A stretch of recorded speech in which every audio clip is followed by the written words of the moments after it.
అందరికీ నమస్తే, welcome to my channel life with Harshini. ఈజీగా కప్ కేక్స్ ఎలా చేసుకోవాలో చూసేద్దామా. హాఫ్ కప్ గోరువెచ్చగా ఉన్న పాలు తీసుకొని half table spoon white vinegar వేయాలి. కొంచెం మిక్స్ చేశాక 2 minutes రెస్ట్ ఇస్తే లైట్గా విరిగిపోయినట్టు అవుతుంది. ఇందులో 1 టేబుల్ స్పూన్ వెనిలా ఎసెన్స్ వేసి బాగా మిక్స్ చేయాలి. 1/4 కప్ స్ట్రాంగ్ స్మెల్ లేకుండా ఉండే ఏ కుకింగ్ ఆయిల్ అయినా యాడ్ చేసుకోవచ్చు. నేనైతే రైస్ రిచ్ ఆయిల్ యూస్ చేస్తున్నాను. మిక్సింగ్ చాలా ఇంపార్టెంట్. అన్నీ బాగా కలిసి ఒక స్మూత్ బ్యాటర్ లాగా అవ్వాలి.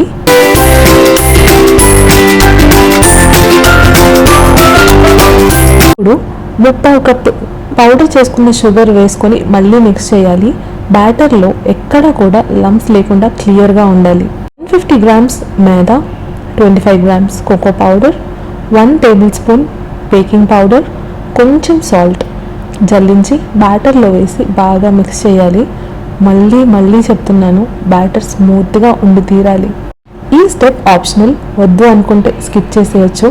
కానీ వేస్తే మాత్రం చాక్లెట్ టేస్ట్ బాగా ఎన్హాన్స్ అవుతుంది. కాఫీ కూడా వేసి బ్యాటర్ అంతా బాగా మిక్స్ చేశాక చాకో చిప్స్ యాడ్ చేసుకోండి. మీ దగ్గర చాకో చిప్స్ లేకపోతే డార్క్ చాక్లెట్ అయినా యాడ్ చేసుకోవచ్చు. బాగా మిక్స్ చేశాక బ్యాటర్ మొత్తం కప్ కేక్ మౌల్డ్లోకి తీసుకోవాలి. కప్పుకి 3/4 పోర్షన్ మాత్రమే నింపాలి, లేదంటే బేక్ అయ్యేటప్పుడు మొత్తం బయటికి పొంగిపోతుంది. ప్రీ హీటెడ్ ఓవెన్లో 180 degrees 20 to 25 minutes పెడితే సరిపోతుంది. ఇంకా వేరే ఏవైనా రెసిపీస్ కావాలి అంటే కమెంట్ సెక్షన్లో చెప్పండి. నా వీడియో నచ్చితే లైక్ చేసి షేర్ చేయండి. ఇంకా చాలా వీడియోస్ చేశాను. Please check them out and subscribe to my channel. Thank you so much.